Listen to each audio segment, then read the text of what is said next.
All right. So good afternoon, everybody, and welcome to the third meeting of our Language at the Speed of Sight book club. We're going to be talking about chapters 7 through 9 today. My name is Mary Newton, and I'm the president of Reading League Wisconsin. We're your hosts for the book club. A little bit about certificates of attendance. So if you requested a certificate of attendance when you registered, remember that you need to stay logged in for the entire meeting today. And also know that we verify attendance through the Zoom participation report. So if you're logged on to Zoom today in some way, like a phone or an iPad or a school account, some way where we can't see your full name and your email address, then there's no way that we can track your attendance. So if you still need that certificate, but you're logged in one of those ways, what you need to do is email us today to let us know how you logged in so we can find you in that Zoom participation report. So our email is readingleaguewisconsin@gmail.com. I'm going to post that in the chat box in just a moment. I'll post all these links there. And if you're missing an attendance certificate from a previous meeting, email to let us know, because occasionally when we compare our registration lists with our Zoom participation lists, occasionally I will miss somebody in there. So we're happy to send you the certificate if you just let us know if we missed you. So we'll be recording again today, and you'll be able to find the video on the YouTube channel for Reading League Wisconsin. And I will also put that link in the chat box. And if you're looking for slides from a previous presentation, or you're looking for discussion questions, or you're looking for a study guide, there is a draft study guide, by the way, for today's presentation, for today's chapters. Those are all posted in the announcements section of our Facebook page that we have for the book club. And I will put that link to that Facebook page in the chat box so that you can find it there. We're not going to be emailing things like slides or study guides. We're not going to be emailing that out. So you need to take the initiative to go to the Facebook page and download those if you're interested. At Dr. Seidenberg's website, that's seidenbergreading.net, and the study guides and the discussion questions are there, but not the slides. Is that right, Molly? Yeah, right now. Yeah, so anyway, you can find some of the things on the website, but you'll find everything in the announcement section on the Facebook page. So that's where to find it. So now I'm going to turn things over to our Facebook leader, Dr. Molly Ferry-Thorne. And Molly is a postdoc research associate at the University of Wisconsin in Madison, and she works closely with our book's author, Dr. Mark Seidenberg. So Molly, take it away. Thanks, Mary. Thanks everyone for being here today. It's a fun day. It's the 1-year anniversary of my dissertation defense. So I'm like trying to remember those happy memories, since it's, you know, a tough time of year right now, I think. So thanks to everybody for coming back or joining us. I see some familiar faces, which is nice. Today, yes, as Mary said, we're going to get into chapters 7 through 9, which are the kind of meaty, really the science behind the science of reading. So hopefully today we will maybe illuminate some things that were confusing, or just help process all the dense information. And then, as usual, I think we'll end with probably today just a big group discussion where you can ask questions and things. So in terms of logistics, things are the same as usual, where you can't unmute yourself during the presentation. So please save questions for the end. But if there's major things that come up, feel free to put them in the chat, and I'll do my best to pay attention to that. And then, as Mary said, we'll record the session, and that'll be posted on the YouTube, and the slides will go up after the presentation. And you can always shoot me an email too if you're not a Facebooker and want to get hold of those. I just don't want them to like go everywhere on the internet. So, all right, let's do it. This is the maybe why we're reading this book. This is the chapter 7 that covers like Mark's big work of his academic life is these computational connectionist triangle models. It goes by many names, maybe, but yeah, let's see if we can try to understand this and digest it a little bit. So this chapter starts out by setting up the issue of reading, of connecting, of getting the meaning from the print as being one of there being two routes to accomplish that. One being a direct route where the written code is directly associated with meaning. And this is maybe thinking about it like visual route or a sight word kind of approach. And maybe to us as skilled readers, this kind of intuitively feels like what happens, that we just automatically associate the written code with the meaning. And then there's an indirect route where the written code is associated with the pronunciation, and then that's used to access meaning, like you would when comprehending speech, that it would go from the pronunciation to the meaning. And the book goes into a little more detail about how, of course, this would be easier if English were more consistent. So Finnish, for example, is a language where it's really easy to sound things out. The letters to sound correspondences are pretty consistent across words. And this is a harder, thing for us to accomplish in English. So just to help us visualize this, we'll go back to my cup example. So we have knowledge about the meaning of a cup. We've got maybe some phonology about the cup, but now we need to put in that orthography, the spelling piece. So if you see the word cup written, there's the option of going this direct route straight to meaning, or the indirect route here through phonology. And the kind of the questions that this raises and the book chapter addresses are thinking about, are these two routes actually separated, or are they maybe working together for us to help us access meaning? How is it that skilled readers are doing it? And is this different for beginning readers? What route is going to be the easiest way for kids to access meaning early on in learning to read? And so those are the things we'll kind of consider in this chapter. As a side note, and this is like how Mark addresses it in the book too, is that of course contextual information is important and plays a role in both pathways.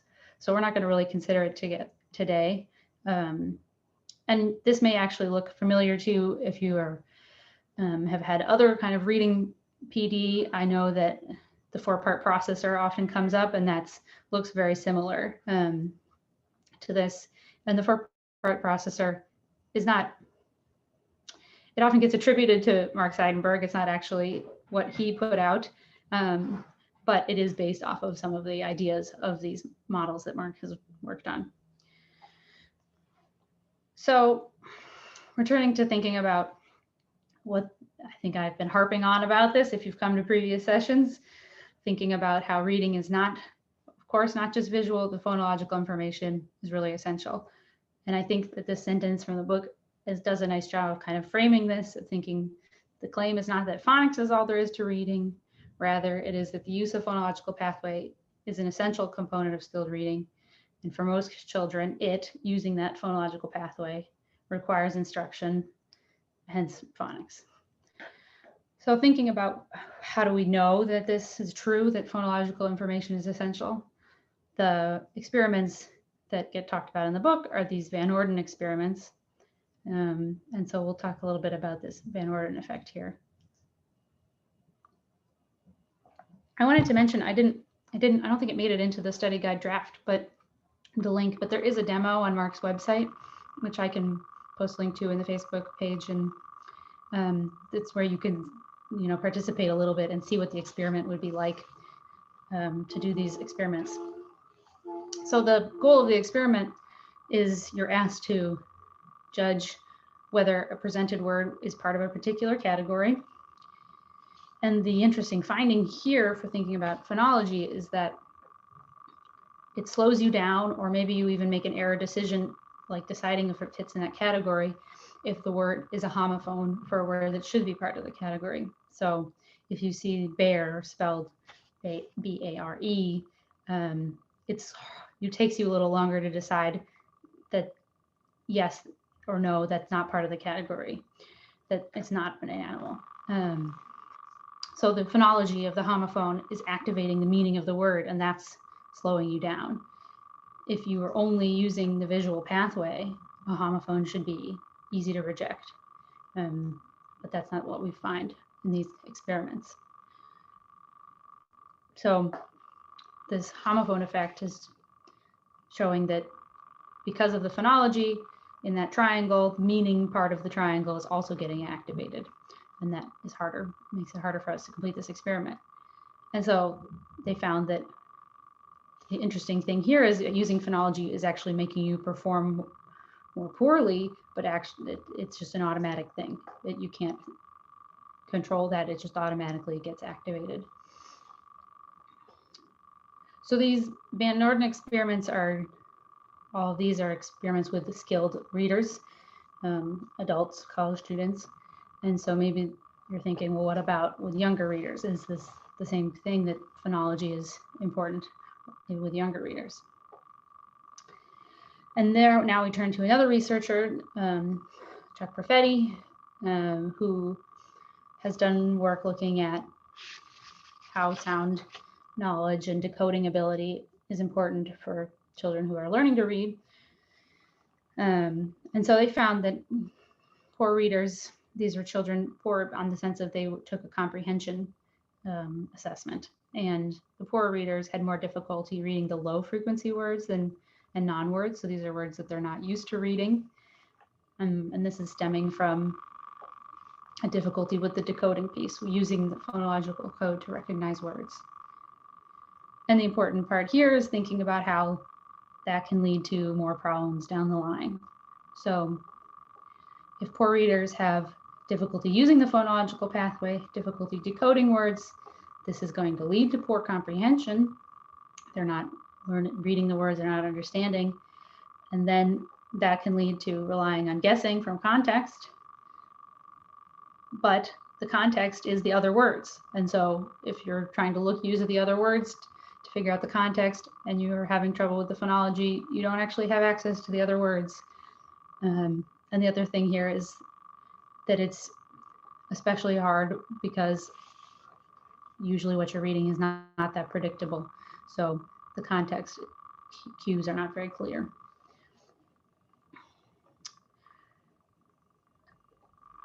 So I think that this, now we can turn into think about, like, we've seen some evidence that phonology plays an important role in reading.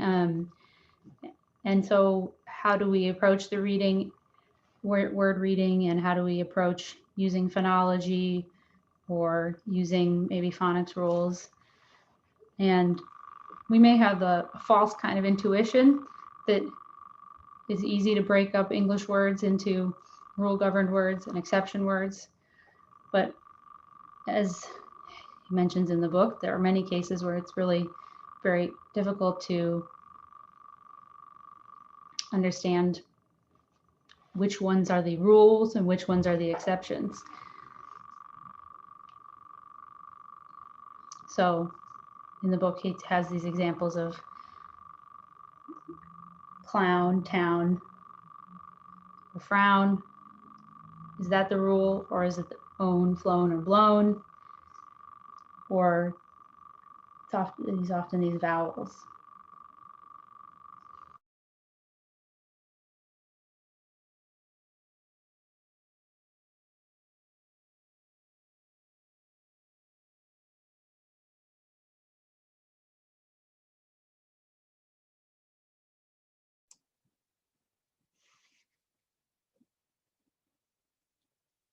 Molly, I've lost your audio.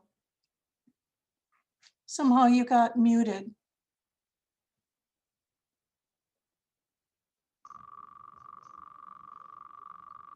Let's see. No audio. Is the hum back? Now I can hear you, but I can also hear I don't know what it sounds like. That's so weird.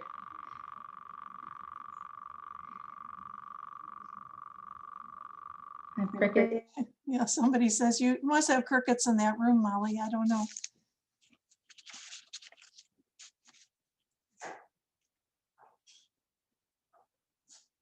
Now I can't hear you again.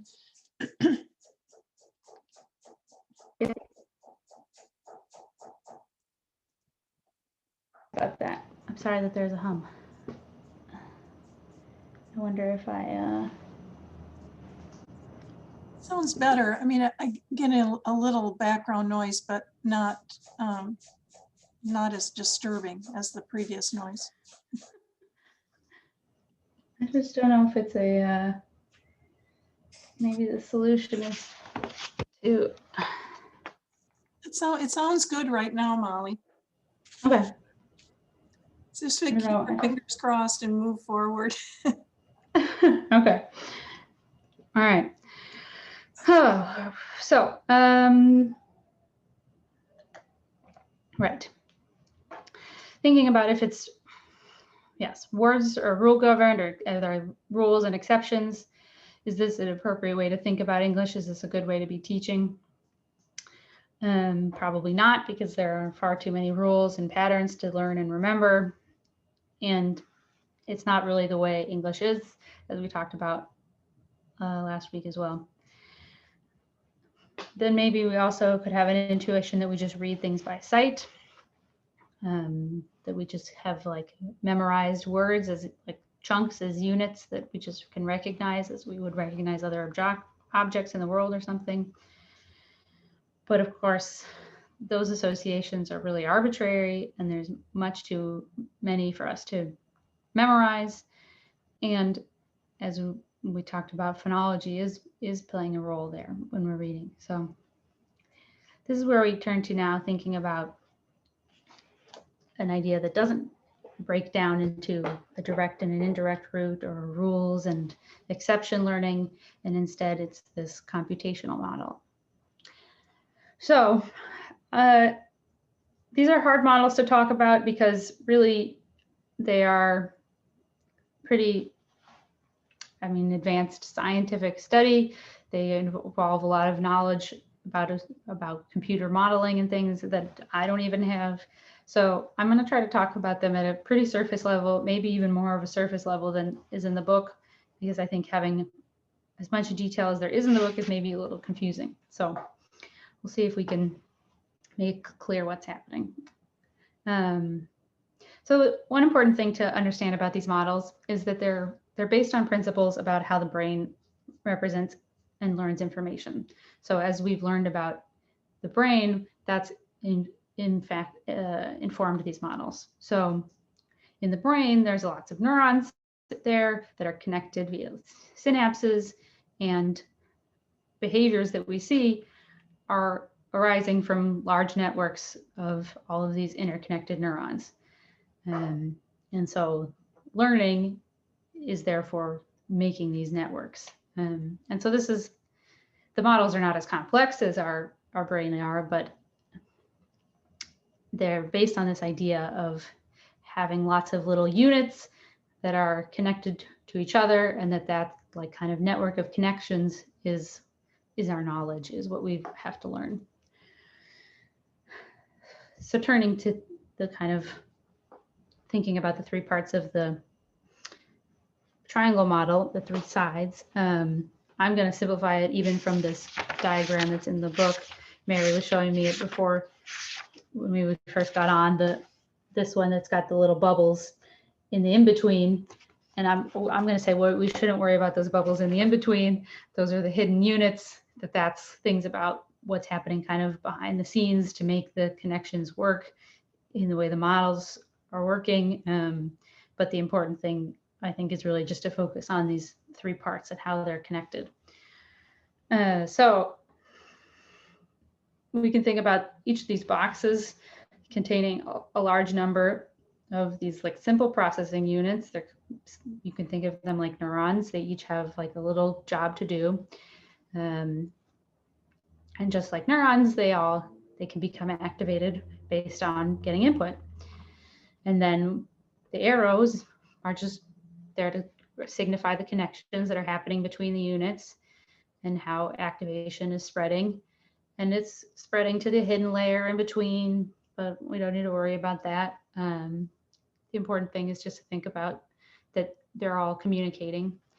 And then the part that's maybe not as obvious and is, I think, the thing that's is important to understand is that there are these weights that are, this isn't visible in the way we can show the model, but that each connection, so each of those arrows, of course, is lots of little arrows that are the connecting of, you know, for example, in phonology, the every way that the O sound can be represented in spelling. There's lots of arrows there, and each of these connections has a certain weight that determines how much activation spreads. And we'll talk a little bit about why the weights are important and what that means for how things get modeled, represented. So those are the pieces of the model. And of course, as I mentioned, context also is there to play a role. That's where it would fit into the model if you're modeling it. And so the goal is to just formulate kind of these computational principles that capture what's happening. And the learning is just kind of a gradual adjustment of those weights that I talked about. And the cool thing about these models is that they can actually model learning. So those weights are not preset by an experimenter or the modeler, they're actually figured out. So we'll talk about that as well in a little bit. I wanted to just kind of step back though and put this in like the context of the real world and why these models are helpful and what it is that how they can compare to a child learner. And because this is what we use these models to do, is kind of model how learning happens. So if we think about, this is thinking about what the young child knows, but it's also how we train these models. So children, when they're really young, have this meaning knowledge. We talked last week about their lexical quality. They've got, you know, things that they've learned about the world. They also know things about phonology because they're listening to people talk in the world. And then they're learning to link that phonology to the meaning that they've got. And not only are they listening, they're also starting to talk. And then this provides their own kind of feedback loop. They can listen to themselves talking and match that up to the phonology that they know. And so they're really growing this phonology knowledge and this side of the triangle, the phonology to meaning connection. And then when they're starting to learn to read, of course, the task is to link in the spelling, their orthography knowledge. And they're needing to learn how to map the phonology that they know onto the orthography of the language. So it's this connection between these two pieces of the model that are, you know, that as we've talked about over and over again, the big thing that needs to happen for learning to read and isn't quite so simple in English in particular, because as we've talked about, things are not quite regular. There is a lot of consistency, but there are also a lot of irregularities. So how does this piece get trained? We've got a model that gets exposed to spelling patterns. And you see the model or the child, but in this case, the model sees the spelling, activates all these weights, things are happening in the hidden units, the weights are impacting the connections. But what happens is it sees a spelling and it produces a pronunciation for that word. And then it compares what it's created, the pattern of the phonology that it's created, to the correct pattern, and it looks at that difference and then makes an adjustment to the weights of how it connected the orthography to the phonology so that it could be closer the next time. And it does this over and over again on all the words it's trained. It sees, you know, the words that are, because we're trying to model how a child would learn to read, there are some words that it sees a lot more because they're really frequent. And so it's perpetually seeing spellings, adjusting the weights because it's seeing a spelling, producing a pronunciation, comparing that pronunciation to the correct answer, and then going back and making adjustments to how it's connecting the spelling and the phonology. And this is really at the level of like graphemes and phonemes. The units are that small. And of course, because it has these weights, the model has to find weights that work well for all words. And it's a process to figure out where the weights should end up so that you're going to be most successful. So, for example, training on the word gave moves all the weights for the g and the ave and the v towards things that will help you pronounce that word correctly, but that's moving you away from correctly pronouncing things like have. So the weights have to be a compromise. But there is information, of course, in different words that, that is helpful for, it's not like everything that you learned about gave is unhelpful for have, because the v is going to be useful for have, but not the vowel sound. But it's all of those little parts are helpful. So the interesting thing here is that it's using one mechanism to pronounce all words. It's not making any kind of distinction between there being regular or irregular words. It's, as we talked about last week, there's these statistical patterns in the language, in the spelling, and that's what the model is learning. It's kind of a continuum of spelling to sound consistency. So that's how it's like representing the statistical information. And what ends up happening is that words get so well learned by the model that it behaves as though it's reading them by sight. It becomes automatic and fast. But the important thing to understand is that the model still has all those little units that are representing the spelling and the phonology, and those will, have been, all those things that have been learned help it to read new words that it hasn't been trained on. So say it got trained on have and pave and gave, and it's figured out the correct pronunciations for those words. And so it has those weights, and if it comes across a word it's never seen before, now what is it going to do? Well, probably the way the weights have been set up, it's going to think about, it's going to have all this information it's learned from previous words, and it'll probably end up pronouncing it like the pave and the gave, because those kind of words are more frequent. So it's the patterns are there, and the phonological information is always playing a role. It's not just memorizing words, it's learning little parts.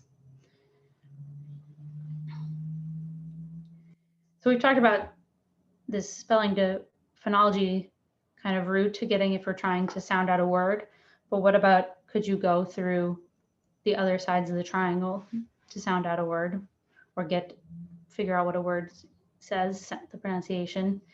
And yes, so this pathway, the models find that this pathway does help with some of the low frequency words that really have to be learned in kind of a more traditional kind of sight word way, because they have the weights don't help for that. They're so oddball that they wouldn't be pronounced correctly. Then we could also think about, these models get used to think about accessing meaning, because of course that's really our goal, is to get to understand get the meaning of what we're reading. And so when you train a model this way, to get towards meaning, the model initially has all that phonology meaning connection from its experience with spoken language, just like a kid would have. And so initially the model relies on the pathway that goes through phonology, because this part is already there. And the meaning to spelling connections, as we talked about, are arbitrary. And so it's a lot easier to associate the spelling with the phonology because the phonology is already associated with a meaning. But as he talks about in the book, the direct route from spelling to meaning is useful for distinguishing homophones. It also could be useful for things like the word yacht, which has weird spellings, weird spelling to phonology associations. But it's not the case that it becomes that that there are sight words that are pronounced, are read this way and rule govern, or exceptions that are this way and rule govern words that go the other way. The pathways are cooperative, working together to help access meaning. So I just wanted to think about, before we close out on this chapter, this is not really necessarily, I guess some of this is brought up, but I wanted to kind of explicitly pull it out of, so what do these models mean for teaching? So I'm sure that's what most of us are thinking about. Then what does this matter? So one thing that this raises questions about is, what are sight words? And I think a lot of people, I hear great conversations that people have about, like on the Facebook groups and things, about sight words. The goal is that every word should become a sight word. We want every word to be read automatically, but that words should not be taught as chunks to be recognized as like an object, that the phonology is playing an important role. And so teaching those ways to use phonology is helpful. We can also relate it back to our conversation from last time, thinking about, is the learning implicit? Should instruction be implicit or explicit? So this model is doing a lot on its own, though of course the feedback that the model gets about whether it pronounced a word correctly or not is kind of explicit teaching, or it is a certain level of, you have to have some level of teaching maybe, or somebody there to tell you if you're right or wrong. Sometimes you can figure that out yourself, and sometimes you're going to need help. And it also, these models can also be used to look at the idea of, well, what if we give some explicit instruction? How does that help? And I think I brought this up last time. So one of the things people are using these models to think about now is which grapheme phoneme correspondences should be taught, or what order should we teach words in? What's most beneficial to learning for this model? So if you leave it all alone to just do implicit learning, that's maybe slower than if you were to give it some explicit instruction. Yes, I think the term sight word, I would agree, is confusing. The other thing too that this hopefully highlights is, as we talked about, just the importance of your early oral language knowledge and experiences, because as I talked about, there's this whole thing happening here in gaining your phonology and connecting your phonology to meaning, that's happening before you're even doing any learning to read. And that's how these models work, is that it has this advantage of, you have that side of the triangle partially already figured out when you're starting to learn to read, and you just have to put in the spelling piece. Hi, do you want to come join us? Crying cat is here. So that's the models. I'm happy to answer questions kind of at the end if there are things that are still confusing, but hopefully that alleviates some of that. So we're going to turn now to thinking about dyslexia. We're going to have to spend as much time on this as the models, and I just wanted to also mention that I am not a dyslexia expert. And so I may not be able to answer questions about dyslexia. And I also want to acknowledge that this is like emotions can be heightened when it comes to dyslexia, just because it matters to a lot of us, and it can be controversial. And so it's not my intention to offend or misrepresent anything. So please just take everything with good intentions. And I also wanted to say I'm going to put these up on the website, and I'll share them in the Facebook group. These are some things that I've read to learn more about dyslexia and screening and things like that. So, all right. So, what is dyslexia? Well, I think the thing that differentiates it is this idea that it has a neural and genetic basis. So there are, of course, many things that can lead to poor reading, and dyslexia is one of them. And so learning more about it and being able to target it and work on it is an important factor to consider. The specifics of an actual definition, as Mark says in the book, will vary depending on who you ask. Hello. And it's, of course, changed over time as we've learned more. So, for example, it used to be diagnosed in the context of a discrepancy between reading ability and IQ, and IQ is no longer considered, associated with it. So what can we say is a deficit in the phonological processing. It's leading to difficulties not only in decoding, but other aspects related to that. And it's important to acknowledge that it's not explained by other things such as poor hearing or vision or any other factors. It's just a very difficult thing to study, though, because of course Mark raises this in the book, the issue of comorbidity. So that means the two disorders happening, more disorders happening at once. So other speech and language problems are frequently occurring in people with dyslexia. There are other things like, for example, attention deficit disorder. And so the fact that there are no real definitive markers of dyslexia, and there are other things that can be happening at the same time, makes it really hard to determine the cause.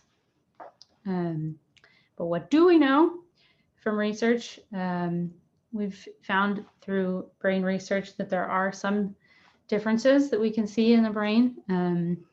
So we'll talk about this when we talk about the brain, but reading for typical readers takes place predominantly in the left hemisphere. And as a group, individuals with dyslexia typically show lower activation there. More specifically, there's reduced gray matter, which is the neurons, so there's less happening there, and there's weaker connectivity. And it's important to note that these differences in the brain are found very young, even before the start of formal reading instruction. So dyslexia is not resulting from some sort of struggle to learn to read. It's actually like a biological disposition. It's there before you see behavioral issues. Of course, computational models have been used to look at dyslexia. So you can have a model that has a phonological impairment, and similar to people with dyslexia, that takes longer to learn the words, and the model is also less likely to pick up on those patterns. So this is this noise hypothesis about dyslexia, that there's something going on there that is making it hard for the brain to generalize. And so those weights are not getting set up appropriately, because it's as if every time it comes across a spelling, it has to learn a pattern again.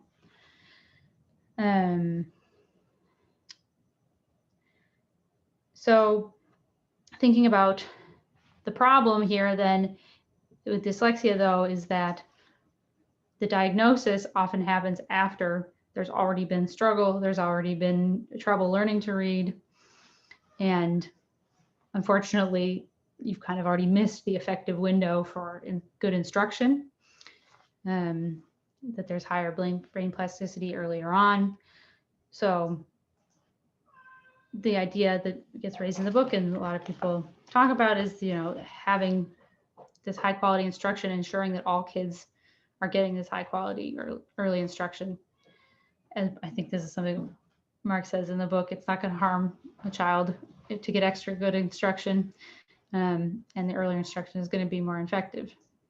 So it's just maybe another reason that all children should be getting great early reading instruction.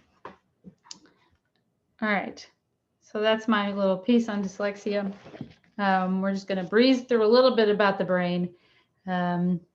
This again, too, is something that you could probably spend a lifetime studying, people who study how reading happens in the brain, but we'll just kind of hit the highlights. So the book goes through how you can study people with brain damage to learn about what's happening in the brain for reading. You also now, thanks to advanced neuroimaging, can study people who are in the act of reading. And the thing that relates it back to maybe the beginning of the book is that we know that spoken language has existed for a long time, but reading is something that's pretty new in our evolutionary history. And so reading just kind of used parts of the brain that were doing other things to figure out reading. I wanted to just also mention that this is, I think, when we think about people talk about the science of reading and what that means, this is one of these areas where there's lots of people doing different kinds of science to look at reading. And so there's this great kind of collaborative effort. So the computational models, as I mentioned, are based on brain processing ideas. And so if you figure out something with the computational model, then you can go and look at that in a brain. It can help you decide how to design an experiment. And then if you learn something about the brain from those neuroimaging experiments, you can apply that to the computational models. And so the brain imaging research and the computational model work is collaborative, is informing itself. It's a nice positive feedback loop. Hopefully what comes across in the book is that it's not the case that there are like specific areas in the brain that are doing like one thing. And that it's more the idea that these areas are specialized, but they're all really interconnected and shaping each other. So this is this image that I think has too much information that's in the book. I mean, if you love brains, maybe this is great. But the thing to highlight here is just that there is this idea of there being kind of a space that's mostly focused, that, does a lot of the orthography, the spelling processing, a space that's doing most of the semantic meaning processing, an area that's doing the phonology. But it's not that they are really like only doing that. And then the other thing to just highlight is that this is matches up to our nice little triangle. So we've got these same three pieces and we've got the same pathways going between them. And that does seem to be how information flows through the brain. And then just the last thing to mention about the brain is, and that gets brought up, is thinking about dyslexia and the noise hypothesis that I brought up before. The brain research is also starting to provide evidence for that, and teaching us, as I said, about lower activation and lower connectivity. So there's more and more that we're learning. I see somebody mentioning Nadine Gaab. Those are some of the links that I included with the dyslexia research, and agreed that there is really interesting work happening with dyslexia and brains that is happening in that lab. So that's what I've got to be teachy. And but now I wanted to offer the opportunity to ask questions, see if we can help clarify things for people. So I know this was a lot of information to present today, and maybe we'll have to do another book club where we go through more slowly, but hopefully it was a good first pass through it. So I think if people raise their hands, I should be able to ask you to unmute. And so if you wanted to ask a question, that'd be fine.